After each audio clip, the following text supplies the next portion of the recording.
আচ্ছা, টেইলউইন্ড সিএসএস নেক্সট.জেএস আমরা ইউজ করবো। আমরা অলরেডি কিন্তু ইনস্টল করে ফেলেছি, তাই না? আমরা দেখেছি যে এটা হচ্ছে ইনস্টল কেমনে করে। আমরা জাস্ট কোনো নতুন কিছু করতে হবে না। জাস্ট প্রথমে ওরা যখন ইনস্টলেশনের কমান্ডগুলো আসবে তখন হচ্ছে আমরা ওখানে ইয়েস দিয়ে দেবো, তাহলেই হচ্ছে আমাদের এই টেইলউইন্ড সিএসএসটা ইনস্টল হয়ে যাবে। তা আমি এখন যে কাজটা করব সেটা হচ্ছে আমি আগে আপনাদেরকে আমি সেটা হচ্ছে আমি একটা নতুন কিছু ক্রিয়েট করতে পারি চাইলে। আমি অ্যাবাউটে কিছু ইউজ করিনি, সো অ্যাবাউটটাই হচ্ছে আমি যাব। আমি যদি আমার এই পেজে চলে যাই, আমি যদি এখানে হোমে যাই, এখানে কোনো অ্যাবাউট কিচ্ছু নাই, তো আমি হচ্ছে আপাতত এখানে জাস্ট একটা অ্যাবাউট দিয়ে দিলাম, তাহলে আমি দেখি যে আউটপুটে আমি কি পাচ্ছি। সো আসো তুমি, আমি কিন্তু অ্যাবাউটে এই ডিজাইনটা পাচ্ছি, কারণ হচ্ছে আমি এই যে স্টাইলসটা আমি অ্যাপ্লাই করে দিছি, দ্যাটস ওয়াই। তা আমি একটা কাজ করি, সেটা হচ্ছে আমি এখানে আরেকটা স্টাইলসে গিয়ে আমি আপাতত এটা রিমুভ দিয়ে দিই, যেহেতু এই জিনিসগুলা আলটিমেটলি আমার স্টাইলস থেকে আসতেছে, যেটা আমরা শিখছিলাম। সো এই জায়গাটা থেকে আসতেছে যে আমরা হেডারের কালারটা একদম ঝিঙ্গলালা সুন্দর করে দিছিলাম। এখন এটাকে আমরা বাদ দিয়ে দিই।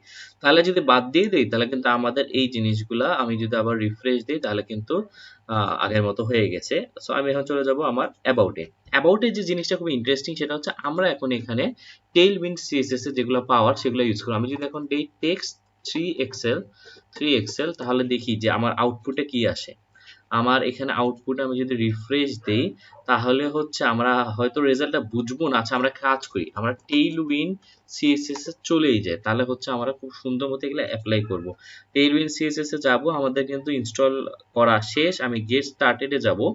আমি হচ্ছে যারা কাজ করতে পারি সেটা হচ্ছে এখানে লিখতে পারি কালার বা ব্যাকগ্রাউন্ড, আমি হচ্ছে কালার লিখলাম। আহ, তাহলে দেখি যে এখানে কি কি অপশন আছে, এখানে প্রচুর কালার আছে। আহ কোনো একদিন হয়তো আপনাদের টেইলউইন্ডেও একটা আলাদা টিউটোরিয়াল দেওয়া যাবে, সেটা অন্য একটা ভিডিওতে। বাট যেটা করবে যে টেক্সট কালার, এখানে আমি যেতে পারি, এখানে অনেকগুলো আছে। সো আমি যেটা দেখি সেটা হচ্ছে টেক্সট রেড আর টেক্সট অরেঞ্জ 700, এইরকমও যদি দেই, তারপর আমি এখানে হচ্ছে টেক্সট অরেঞ্জ 700টা বসাই দিব। এটাকে কপি হয়নি কোনো কারণে, নো প্রবলেম। আমি এটাকে কপি করলাম এন্ড হচ্ছে আমি এটাকে বসায় আনবো, এখানে বসাই দিব। সো আমি দিলাম টেক্সট অরেঞ্জ 700। আমি আমার অ্যাপে যাব, আমার অ্যাপটা কই গেল, এই জায়গায়। সো এখানে কিন্তু এটা সুন্দর মতো কাজ করতেছে। এইভাবে আমরা টেইলউইন্ডের যেগুলো প্রপার্টিজ আমরা দেখতে পাই সেগুলো কিন্তু আমরা ইউজ করতে পারবো। আমরা টেক্সট সেন্টারটা দেখি যে কি অবস্থা, আমরা হচ্ছে এখানে টেক্সট সেন্টার বসাই দিব। আমরা হচ্ছে আর কি কি আছে দেখি যে কি কি হয়। আমরা টেক্সট ডেকোরেশন স্টাইলে না গিয়ে আমরা text overflow, text indent, background colour একটা অপশন আছে। সো বিজি বিজি গ্রে 400, এইরকম কিন্তু আমরা প্রচুর অপশন পাবো। এখন আমরা যদি আমাদের আউটপুটে চলে যাই, আমাদের আউটপুট আছে এখানে, তাহলে কিন্তু আমরা দেখতে পাচ্ছি ওটা মিডিলে চলে গেছে, ব্যাকগ্রাউন্ড কালার চেঞ্জ হয়ে গেছে, একটা অসাধারণ অবস্থা।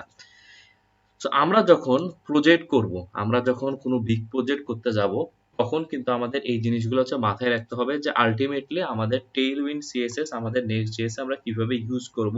আমরা এইভাবে ডকুমেন্টেশনের সাহায্য নিয়ে আমরা ডিজাইনের ক্ষেত্রে কিন্তু প্রচুর টেইলউইন্ড সিএসএস দিয়ে কাজ করব। এট প্রেজেন্ট এটা কিন্তু খুব অনেক ইউজ হয়, সেজন্য অবভিয়াসলি আমরা এটাকে ইউজ করব। আর যেটা হচ্ছে সাজেশন থাকবে সেটা হচ্ছে টেইলউইন্ডের জন্য আমরা